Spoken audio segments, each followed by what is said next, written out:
Hello everyone. If you're someone who is learning JavaScript or decided to learn JavaScript and concerned and confused about your decision, then you're on the right video because today we will discuss why learning JavaScript would be a waste of time. That is 5 weak spots of JavaScript you should learn it. You should consider before learning, right? Let's begin. Is client side security. JavaScript is executed on the client side, which means its code is visible when you go to any home page of the website and click on inspect, go to network, click on R.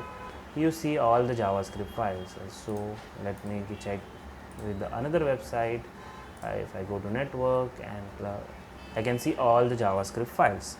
So what this happens is this makes JavaScript code viewable to the user, but others may use it for malicious purposes, right? These practices may include source code, using source code without authentication. Also, it's very easy to place some code into the site that compromises the security of data over the website. Since JavaScript code is executed on the client side, bugs and oversights can also be sometimes exploited for malicious purposes. See, if you know JavaScript and you open one of this file and detect one of the bug, then you might use that bug for malicious purpose. Moving ahead, the next point is its browser dependency. You all know that JavaScript is interrupted by browser, but because of this, every browser interrupts the JavaScript differently. Every browser is made differently. That's why it interrupts JavaScript differently. What this happens is, because of this, lot of test has to be done when you release a product made with JavaScript, because it might run different on different browsers. That's why it has to be constantly tested with all the new versions of browsers. Also, many old browsers that does not support JavaScript new features. Not only old browsers, but old version of the new browsers also does not support new features of JavaScript. This might cause an havoc in your product. So we have to make sure that we are constantly testing with every browser where our product can be used. Moving ahead, we have excessive boilerplate code. JavaScript is a verbose language, means it has lot of codes which has to be repeated. JavaScript is quite verbose programming language in nature. Thus, the language and its frameworks like React, Angular, Vue, they have lot of boilerplate code or repetitive code which takes a lot of time and effort to start even a project in the beginning only. That's why it takes a lot of time and effort to begin with a project, to set up a project. That's moving ahead. We have lack of debugging facilities.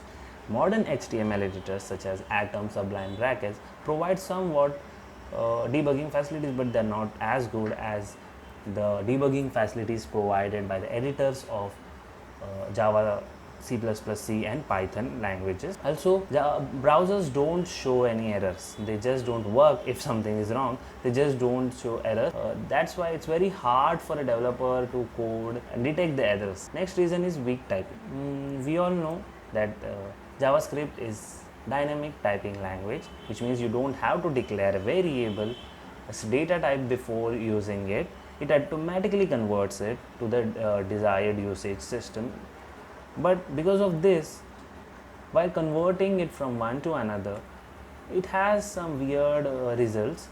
Even though it is consistent with it, it might be troublesome for the memory of the developer to remember all this. For example, if you declare a variable a with a string 1 and variable v with integer 2, and when you add both, it will result into a string with 1 2. Of course, basically it's concatenating, which is it converting b into a string and then it's adding, and then c is also a string. Yeah, it's consistent, there's no issue with the consistency, but results are very weird and it's sometimes hard to remember. That was it from this video. The 4-5 loopholes of the JavaScript language are client-side security, browser dependency, excessive boiler code, lack of debugging facilities, and weak typing, aggressive coercion, which is why you should consider all this before learning JavaScript if all this influences your domain of expertise or where you want to work. Okay? That was it from this video. Once again, thank you for watching. Like, subscribe and click the notification bell. Thank you for watching. We will catch you up in the next video.